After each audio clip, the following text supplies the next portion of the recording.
The world's fastest marathon was ran in Nike Alphafly Next 2%. So we know there's something special about them. But are they the fastest shoe in Hyrox? Let's find out. Firstly, what's changed from the OG? Well, a big change is the 8mm drop. It'd be a lot more forgiving for the heel strikers out there. It's a little bit different to most race shoes these days, which are pushing a little bit more towards the 5. But if you are a heel striker, you'll be thankful for that little bit of extra cushion. This shoe is also a little bit heavier than the original and most super shoes on the market, weighing in at 269 grams for a UK 10. But Nike have packed in a lot more foam. It's really responsive and it gives it a really nice smooth roll. They are true to size, but if you have a little bit of a wider foot, they are quite narrow. This is nothing unusual for Nike. It's fairly typical, a little bit of a narrower toe box. But if you're used to running Nikes, this is no different. The heel lock is much more suitable for Hyrox. It's much more stable. This is a real plus. It makes it a lot less likely for your foot to slip out the back.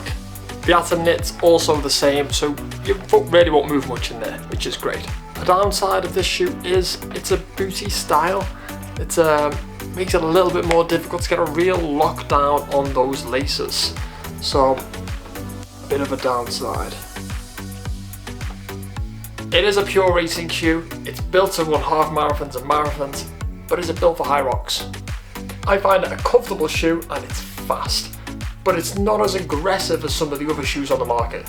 If you're looking for a shoe that brings a little bit of an extra kick, a little bit of an extra bounce, but you know you may be aiming towards that 90 minutes to 2 hour mark, then this shoe could have your name all over it. It's super comfortable. It provides comfort, support, carbon plate, and the AirPods for a little bit of an extra bounce. In my last video, I said the Vaporflies, the Alphaflies, they were a no-go for Hyrox. This was due to the shape of the heel. Now as you can see, Nike are clearly listening to me. It's changed. You couldn't previously lock this down in a rower. Now, you can.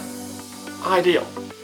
It makes this shoe a lot more accessible. For me though, the shoe is still a little bit unstable with those AirPods.